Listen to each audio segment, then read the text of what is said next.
যুক্তরাষ্ট্র কর্তৃক ইরানের অভ্যন্তরে অবস্থিত পরমাণু স্থাপনাগুলোর ওপর চালানো কথিত সফল বিমান হামলার পর প্রথমবারের মতো আনুষ্ঠানিক প্রতিক্রিয়ায় ইরান যে বার্তা দিয়েছে তা শুধু যুক্তরাষ্ট্রের জয় জয়কার দাবিকেই ভেঙে চুরমার করেনি,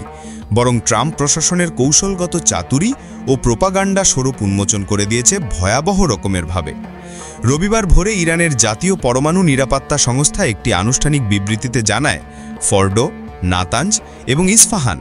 এই তিনটি পরমাণু স্থাপনায় চালানো মার্কিন বিমান হামলায় কোনো রকম তেজস্ক্রিয়তা ছড়ায়নি,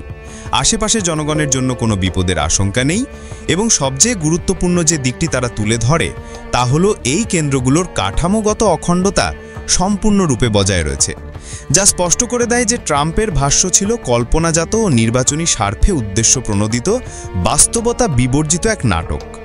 অথচ এই বক্তব্যের কিছু সময় আগে ট্রাম্প ট্রুথ সোশ্যালে গর্বভরে ঘোষণা দেন যে